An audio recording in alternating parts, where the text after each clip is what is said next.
Good day and welcome to today's lesson on grammar. The topic is dependent and independent clauses. Can you read out the lesson objectives with me? One is differentiate dependent from independent clause. Describe the formation of dependent and independent clauses. Then identify dependent and independent clauses.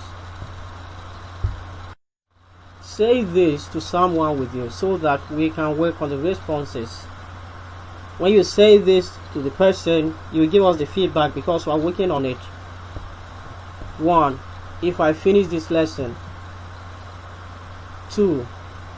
When coronavirus is defeated. We are working on the feedback. The likely responses you got. What will you do? What will you do?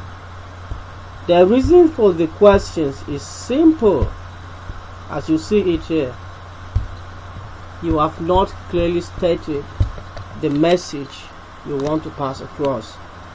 Although there is subject and verb in each construction, none of them makes meaning. None of the constructions makes meaning because they both need a complete sentence to arrive at the target meaning. If I finish this lesson, a sentence added, I would rest. The next one, when coronavirus is defeated, peace will return to the world. So, sentences need other sentences, or incomplete ideas need full sentences for them to be meaningful enough. Take note of this. Differentiating dependent from independent clause. When we talk of the word clause, I don't expect anything new at all from you because we treated this concept when we were learning types of sentence by structure. So it is not a new thing to us at all. I still remember what you did. I mean the wonders you did. Dependent clause is also called a subordinate to a minor clause. And it is a clause that has both the subject and the predicator, but cannot stand alone to make meaning. Predicator here means verb and other elements, that is, the verb in a sentence and other words that may come after it. On the other hand, an independent clause, which is also called a main or principal clause, is a clause that stands alone. It has both the subject and the predicator, but is capable of standing alone to make meaning. Look at this sentence. If I pass this examination, I will be promoted to a higher class. Now remove this. Remove I will be promoted to a higher class and just say if I pass this examination. You see that the idea is halfway. It is not clearly expressed. The listener will ask you some questions. What will happen? What next? Because he is not convinced, he or she doesn't know what you want to say.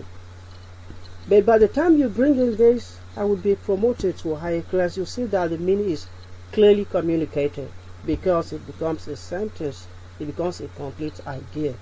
So, in the course of communication, some ideas are not clearly expressed and they go with ones that are clearly expressed to convey longer sentences. Formation of dependent and independent clauses. Formation of dependent and independent clauses.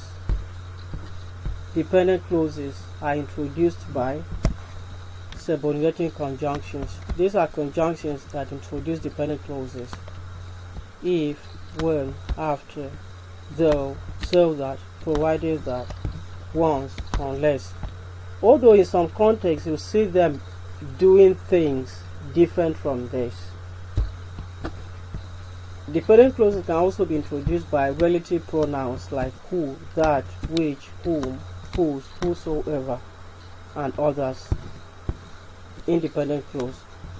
This is a simple sentence and contains the subject and the predicator. Not much is needed on this when we are talking about the types of clauses, because in examination situations you will not be assessed on this. Emphasis is more on dependent clauses. In our next lesson, we shall be considering dependent clauses for you to see what I'm saying.